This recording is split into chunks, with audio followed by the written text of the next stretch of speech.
What's good, my broskies? Welcome back to the Brostumps channel. So I'm going to be telling you guys a little story today about why I don't like school libraries and why I don't go to them anymore.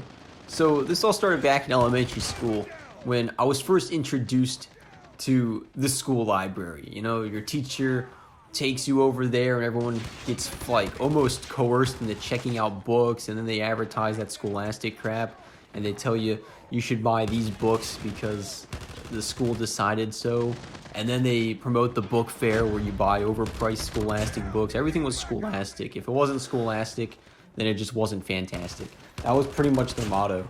But anyways, yeah, they had this school librarian. The teacher was coercing you, the librarian was coercing you. They're like, you should really check out these two books. You know, check them out. It's free. They sold you on the idea that you check it out for free. And it wasn't like you were even making decisions. It was kind of like they expected you to check out two books and read them.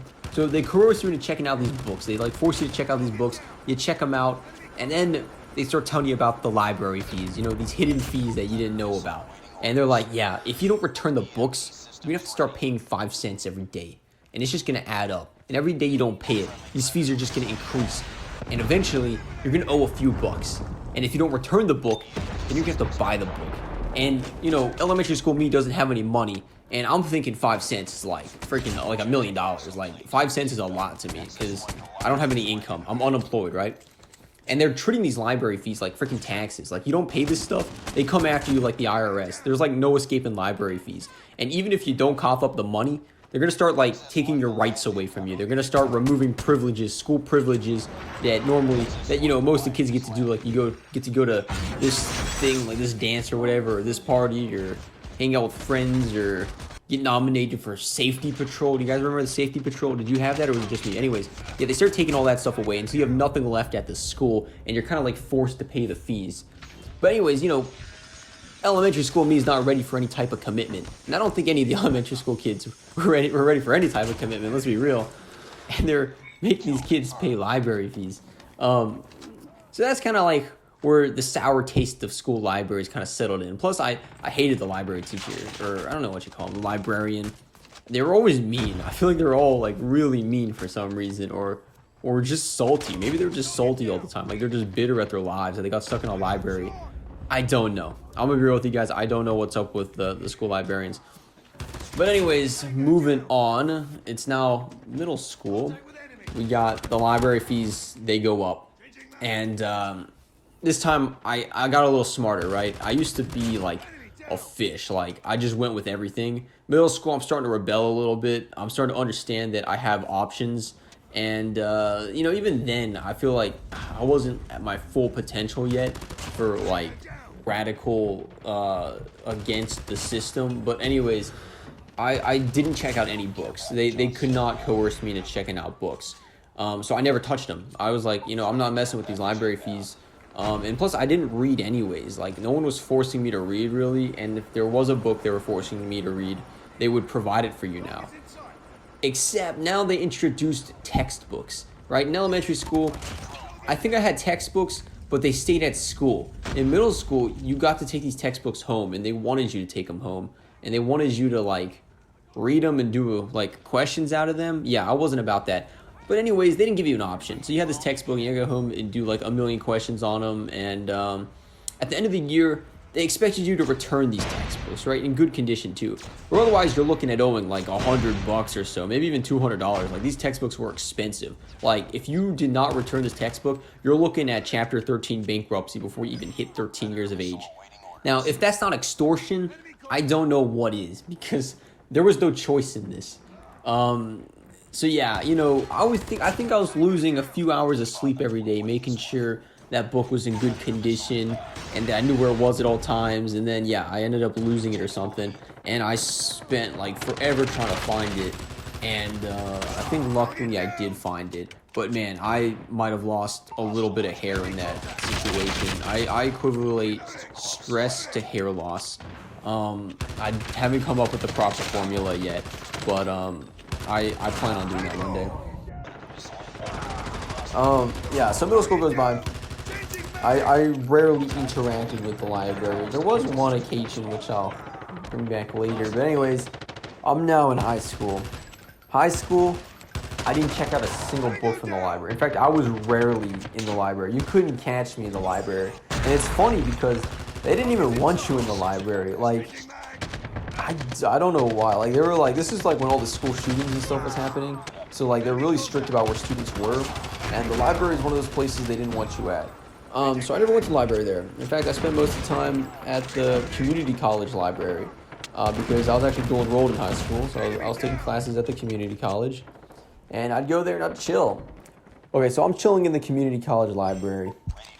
And it's pretty empty, right? Because the community college classes, they've ended. It's just high school classes left. So no one's really there except for the staff. I walk in that day and things just looked off.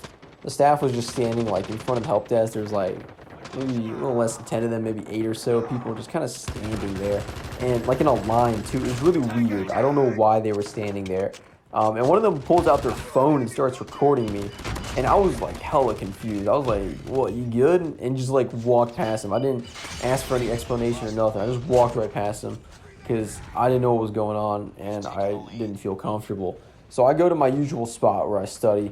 It's quite a secluded area, you know. It's away from the entrance, away from the noise. And I just go down there and I start studying. And then like a few minutes go by and I start hearing some yelling and some dude just like making orders and demanding stuff. He's like, where'd you all go? Come out here or whatever. Someone needs to help me or something. And I'm like, holy shoot. There's some crazy dude out here and I don't know what he wants. And I'm thinking to myself, maybe I should go. I'm literally thinking to myself here, maybe I should go help him. Maybe the dude does need help. I don't know. I didn't, you know, I kind of get up and I look over there and I'm like, yeah, I don't know what's going on. And I did kind of notice there was like no staff out there, but I don't think it clicked that they probably all like ran for cover or like ducked under the desk or something or maybe hiding from this guy because I kind of just went back to studying. And mind you, there was an emergency exit like right next to me. I could have opened at any time and just like booked it out of the building and sounded an alarm and probably stole like a few books while I was at it. But no, I didn't go for it because there was this slight notion in my mind that maybe this is a drill. You know, I don't want to be that guy who sounds the fire alarm for no reason. You know what I'm saying? So like, I just don't want to be that guy because, you know, you'll be in school and the fire alarm goes off and everyone's got to go outside. I don't want to be that guy. And I know what you're thinking. That's stupid. You should have just booked it. But I don't know. I just had a good gut feeling that day, I guess. But anyways, there's also that other part of the brain, which was the majority of my brain, which was in pure survival mode. Like, there's only been a few times in my life where I've been genuinely scared, and that was one of them. Like, genuinely scared for my life because I mean, you know you're scared when your legs start shaking. Like, it doesn't. I know it's a weird thing, but like my legs were actually shaking because I was so scared.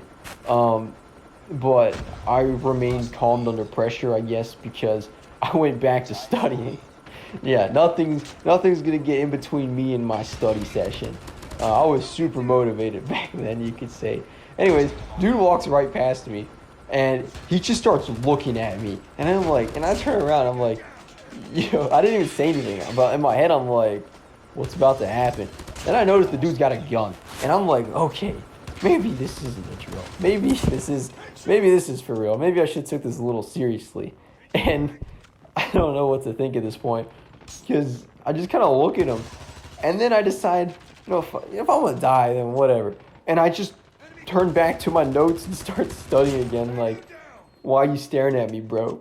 And at that moment, dude just walks on by. He doesn't pull no trigger. He doesn't rush me. He doesn't start yelling at me. In fact, I think he was a little disappointed. I think he was hoping I'd duck for cover or run out the emergency exit or something. I don't know. I know all you guys are probably saying, bro, you're so stupid. You could have died, bro. You should have died that day. But nah, fam. Still going strong. Anyways, it did turn out it was a drill. And that's probably why I didn't die. And my gut feeling that maybe this wasn't a drill was true. Now, drill or not drill, this still traumatized me so bad because in 6th grade, this actually did happen to me where I was just, you know, walking past the school library where this kid just freaking runs out, freaking grabs a huge ass pistol from his pants and just starts running and just waving it all over the place. And, you know, in 6th grade, I was kind of like still unaware of what living meant, and freaking cops run up and they just like instantly tased him. Turns out the gun was unloaded, but you know, still these things do happen, and you know, it doesn't hurt to be too cautious. Anyways, now we're in college, like college, university, second semester of nursing school, and there's a school library, right? I didn't touch it. I never went there, even though like most of kids' tuitions probably go towards funding that library and all their resources. I never touched a single library resource. I don't even think I've asked for help for the library. I never had it. I made sure there was no reason to go to the library. Because at this point in my life, I just hate libraries. I've seen no good in them. They're just an institution of pure evil and extortion. So I rarely went to the library. All right, that's basically the idea. But one day I'm studying for a test. I got a test tomorrow. It's 9 o'clock, and my dorm is just hell. All of my neighbors were like super loud, and they were like playing trap music like on like 5,000% volume and shaking the walls and stuff. And I couldn't focus, couldn't concentrate. There's too much going on. I'm like, shit, how am I gonna study for this test tomorrow? What do? My roomie says, bruh, just go study in the library. And I'm like, you know what? It's been a while, but I'll go study in the library. So I hop on my bike, start biking towards the library. It's about 9 o'clock. It's pitch black outside, and it's a full moon. And I always find that the sketchy stuff always happens on full moons. I really don't care if you can't relate, but today was no exception to the rule. So I pull up to the library, head up to the third floor, which is supposed to be the quiet floor. It looked kind of empty. No one's really studying because no one at this college ever does study. And I just sit down, and I'm about 2 minutes into the study session, and I start hearing some freaking ISIS execution videos from like the private study room behind me. I mean, this dude is like no shame. He's playing this at like 500% volume. I'm hearing it through the door, and I'm like, what the hell's going on? And I'm like, yo, this is kind of distracting. And you know, I would normally mention something like that to this guy, but you know, someone watching ISIS execution videos in a public library, I just don't know how mentally stable they are. So, you know, I don't know if he's trying to get some motivation or inspiration for something, and I'm not trying to find out. So I'm starting to question, maybe I should just dip. Then this man freaking switches to freaking school shooting videos. I'm pretty certain I was hearing some school shooting, and I was like, hell no, I'm out of here. So I pack my stuff, book it out the library. I head back.